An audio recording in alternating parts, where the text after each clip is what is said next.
त्या रात्री 2 वाजता माझ्या फोनवर एक कॉल आला. स्क्रीनवर माझंच नाव दिसत होतं आणि पुढे जे झालं ते ऐकून तुमच्या अंगावर काटा येईल.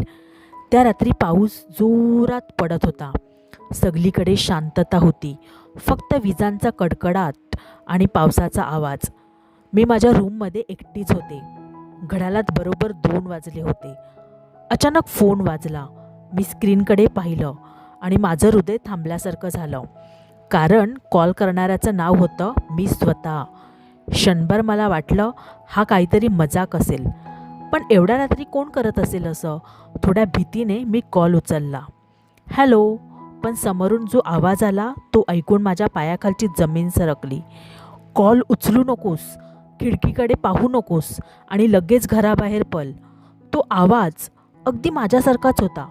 मी घाबरले पण तरीही विचारलं, तू कोण आहेस?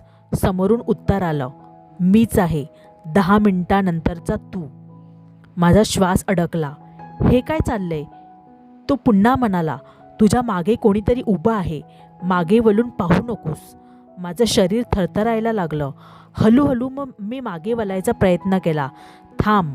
फोनवरून जोरात आवाज आला, जर मागे पाहिलंस तर तू वाचणार नाहीस. मी लगेच थांबले. अचानक खिडकीवर कोणीतरी टकटक केल्याचा आवाज आला. माझं हृदय जोरात धडधडू लागलं. फोनवरचा आवाज गुजबुजला, ते आलं आहे, ते तुला पाहतंय. मी घाबरून डोळे बंद केले आणि हळूहळू दरवाजाकडे चालू लागले.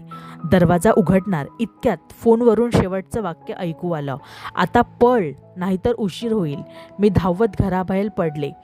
पाऊस, अंधार, काहीच दिसत नव्हतं. मी मागे वळून पाहिलं आणि जे पाहिलं ते आयुष्यभर विसरणार नाही. माझ्या खोलीच्या खिडकीत कोणीतरी उभं होतं आणि ते दिसायला अगदी माझ्यासारखंच होतं. मी धावत धावत दूर गेले. थोड्या वेळाने पुन्हा फोन वाजला. यावेळी स्क्रीनवर नाव होतं अननोन. मी भीतीने कॉल उचलला. समोरून आवाज आला, तू वाचलीस, पण अजून संपलेलं नाही. मी थरथरत विचारलं, आता काय? तो म्हणाला, आता 10 मिनिटानंतर तू पुन्हा मला कॉल करशील आणि पुढच्या तुला वाचवशील. माझ्या अंगावर काटा आला. मी हळूहळू फोनकडे पाहिलं आणि अचानक लक्षात आलं, माझ्या कॉल लॉगमध्ये मीच 10 मिनिटानंतर कॉल केलेला होता. म्हणजे हे सगळं आधीच घडलं होतं आणि आता मी त्या चक्राचा भाग झालो होतो.